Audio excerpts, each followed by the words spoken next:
Hey there, everybody, and welcome to my week 2 vlog on the group theater and its impact on acting methods worldwide. So this week we read the Brestoff and Viertel texts about the inception, mission, members, and performance philosophies of the group theater.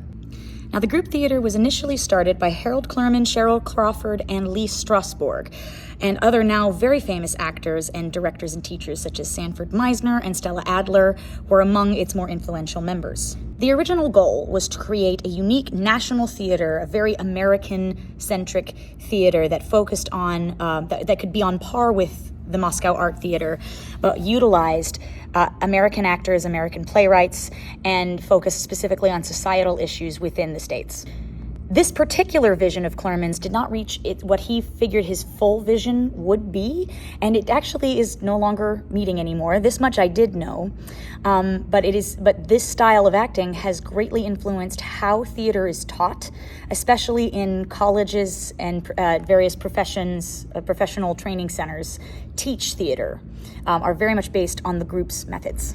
Like the Moscow Art Theater, they strove to develop a very naturalistic style of acting that was less presentational and much more focused on rich inner life and reacting truthfully.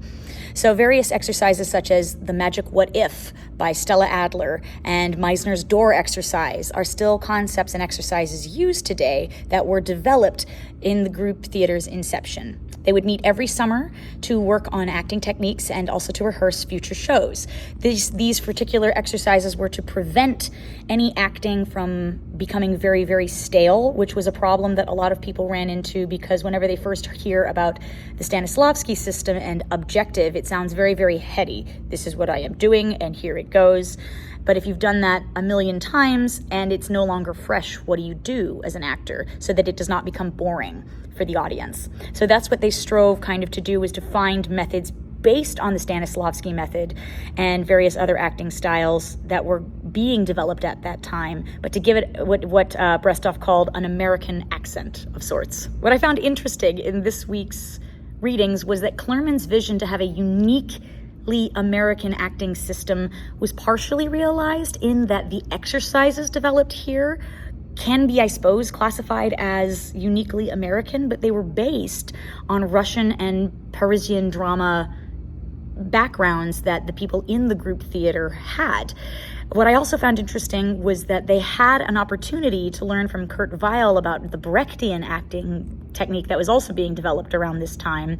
And they even had an opportunity to work with Michael Chekhov, but they considered these approaches to be too niche and too specific to these people in order to ever be fully implemented in any other way.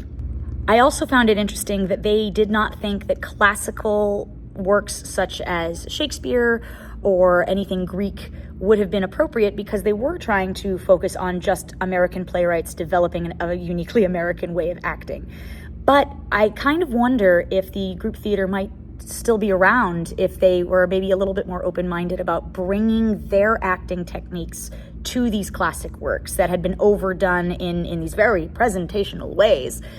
I would have really liked to have seen them react a little bit more truthfully given these more contemporary methods at the time.